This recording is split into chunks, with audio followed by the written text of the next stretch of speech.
Donc d'abord, promo 2018-2019. Donc petit feedback en 2019. 2019, j'étais en pleine reconversion. Je faisais un master ingénierie, médiation et éducation à l'université de Poitiers.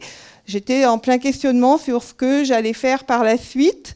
Très intéressée par le jeu dans sa dimension d'aide à l'apprentissage et déjà engagée depuis 2015 auprès de l'association FranceIOI dans l'équipe qui conçoit des sujets pour des événements d'initiation à la programmation et aux sciences du numérique. Alors peut-être le concours Castor ou le concours Algorea, si ça vous dit quelque chose. Il n'y a pas concours Castor actuellement, c'est 700 000 élèves qui participent annuellement. Donc 2019, donc je tombe sur une proposition de thèse et puis donc je contacte Julien. Finalement, cette proposition de thèse me convient pas. Par contre, le DU, oui. C'était un DU au moment avec l'Université de Paris aussi. Donc mon projet de DU s'appelait Algorea Serious Game. Donc c'est l'interface d'un défi d'apprentissage de la programmation, donc en langage Scratch. C'était une série de défis à faire à un robot virtuel en le programmant. Donc avec un peu de narration autour et puis aussi un dispositif avec des feedbacks pour que les utilisateurs, les jeunes élèves, puissent apprendre en pratiquant. Quasiment sans apport de cours transmissifs, on va dire. Donc ça, c'était en 2018-2019. Et puis, je vous ai dit que j'étais en parallèle en master. Et en master, j'avais un mémoire de recherche à produire. Et donc, j'ai étudié lors de ce mémoire de recherche, les éléments gamifiés de l'interface et la représentation de ce dispositif auprès des élèves de CM et de collège. Donc, adossé au concours Algorea, c'est-à-dire que j'ai toujours utilisé ce concours pour pouvoir étudier l'activité des élèves. Donc, qu'est-ce que j'ai trouvé à ce moment-là? C'est que le concours Algorea était ressenti comme à la frontière entre travail et jeu. Donc, on retrouve apprendre par le jeu, on retrouve ce serious game dans le ressenti des élèves. Donc, on peut voir que sur il y a 25 élèves, donc il y avait plus quelques classes, 25 élèves qui ressentaient comme un jeu, comme un travail. Mais ce qui est surtout intéressant, c'est le tableau d'à côté, c'est que certains ressentaient à la fois comme un travail et comme un jeu. Et alors je ne l'ai pas mis, mais en plus, le fait de ressentir l'activité à la fois comme un travail et comme un jeu, était corrélé avec un effet positif sur la performance. Autre résultat, c'est un effet positif de la présence du score sur la performance. Donc de cet élément gamifié qu'est le score, qui est parfois décrié, un aspect compétitif. Là, dans ce cas-là, la présence du score avait un effet positif. J'avais fait passer donc en 45 minutes le concours aux élèves. Certains dans la même classe, avec des interfaces un peu modifiées, certains avaient le score sur leur interface et d'autres ne l'avaient pas. Ils ne le savaient pas. La classe était juste divisée en deux. Voilà, donc à chaque fois je vous ai mis, vous pouvez retrouver les détails. Donc les publications sont en accès libre. Et donc, Algorea Serious Game a vécu avec une grosse montée dans la diffusion au moment du Covid. Et puis, là, le canton de Vaud, avec le PFL à Lausanne, a demandé une réingénierie l'année dernière, donc, qui est en cours de finalisation. Donc, je vous ai fait une petite capture de l'interface, du menu, on va dire. Ensuite, il y a eu Motif. Alors, Motif, on s'adresse à des jeunes, des élèves encore plus jeunes. On est en grande section CP. Et Motif, voilà, on garde au niveau technique la même interface, mais qui a été encore épurée. Et surtout, on va articuler l'apprentissage de la programmation avec des jeux tangibles. On arrive avec des Lego. Et on va faire de l'informatique en utilisant des Lego. Et puis aussi, j'ai conçu un jeu de cartes pour faire le lien entre ce jeu avec des Lego et puis ce jeu sur support numérique. Ça a donné ce scénario pédagogique qui est en 4 étapes, qui a été soutenu par un projet de recherche par l'INSPE en 2020 et ensuite qui a donné lieu aussi à un travail de recherche avec un groupe de chercheurs de l'Université de Lille dont Julien fait partie. Donc qu'est-ce qu'on a trouvé à ce moment-là?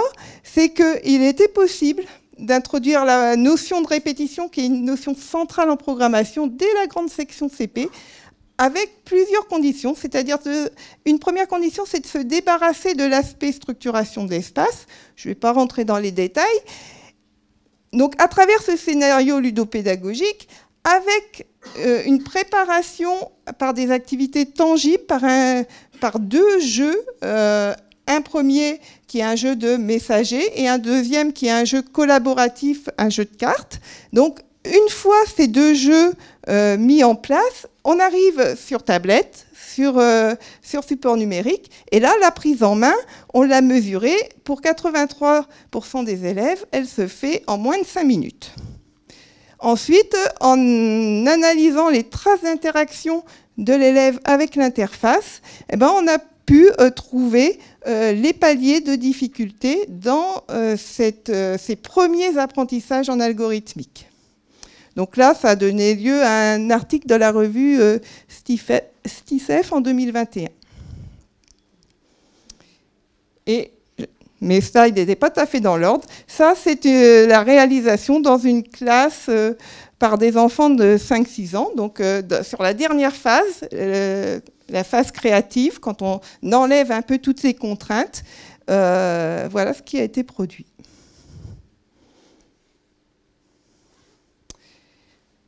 Alors, Motif continue à vivre aussi. Il a été beaucoup diffusé, beaucoup demandé dès que je suis invitée dans des ateliers de médiation scientifique. Motif, c'est celui qui est le plus demandé. Alors, il a été diffusé en formation continue d'enseignants. On a un partenariat avec la Maison pour la Science, qui est ici, d'ailleurs, dans les locaux de l'INSPE, en particulier avec Tidane Lu, que je travaille avec elle. Et elle a été déployée sur 6 circonscriptions depuis 2022. Et puis aussi, Motif est intégré dans un module en formation initiale, mais en amont de l'INSPE, en licence 2 Focus, depuis 2021. Et là, très récemment, toujours avec la Maison pour la Science, la plateforme La Main à la Pâte, on a conçu un tutoriel qui sera dans quelques mois, on espère, disponible sur le site à destination des enseignants. Donc il est en cours de finalisation. Tout est tourné, on est juste en train de finaliser les derniers détails. Retour au concours Algorea. Donc, mon activité je dirais, tourne autour de cet événement en ligne. Et finalement, c'est là-dessus que je suis partie pour faire une thèse en didactique de l'informatique. Donc, j'ai fait un petit pas de côté par rapport à la ludopédagogie qui reste très présente puisqu'on est dans le même contexte. Par contre, cette fois-ci, je vais aller étudier l'activité des élèves qui apprennent l'informatique avec ces outils. Donc, depuis 2020, je mène des travaux de recherche dans 2 projets en particulier. Projet Interreg Teach Transition, qui a été un projet transfrontalier avec l'Université de Lille, l'Université de Mons en Belgique et d'autres organismes de formation en Belgique, puis le projet ICAR, qui est un projet ANR sur l'apprentissage et l'enseignement de l'informatique à l'école primaire. Donc, ce que j'étudie, c'est l'activité des élèves quand ils interagissent avec l'interface de programmation. Et on va enregistrer un certain nombre de repères, de traces que après je vais analyser et produire des visualisations. Donc là, vous avez, je vous en ai mis quelques-unes, une frise chronologique de ce qui se passe avec les réussites, avec aussi les erreurs. Donc à partir du nombre d'essais et du temps passé sur chaque puzzle, sur chaque défi, eh ben, on va déjà pouvoir en déduire un certain profil de comportement de l'élève.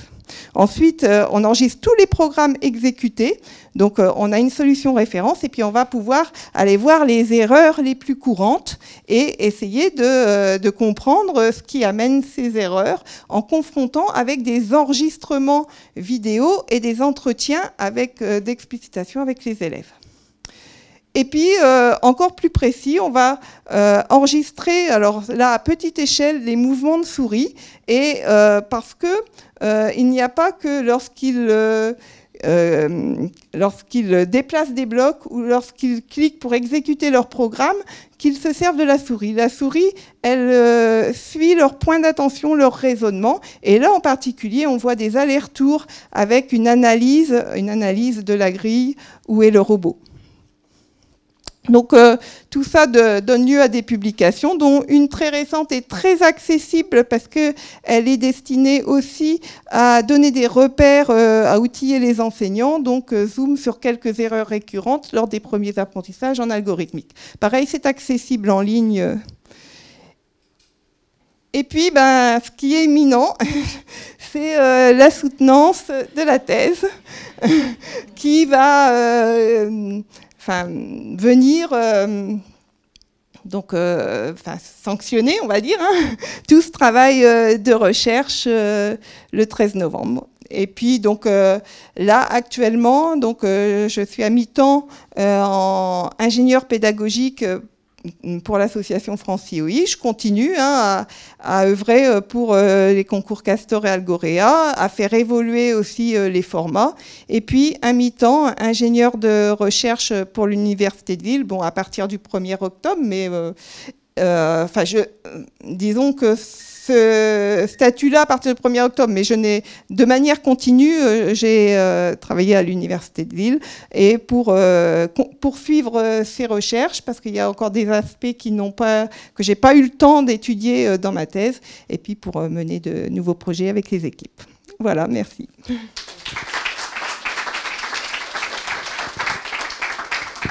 Merci beaucoup, Marielle. Alors, le 13 novembre, tout le monde peut venir voir ta soutenance ? À la maison de la recherche, si on m'autorise à soutenir. J'attends encore les pré-rapports pour l'instant. Mais sur le principe, l'invitation est lancée ? Oui, sur le principe, c'est ouvert.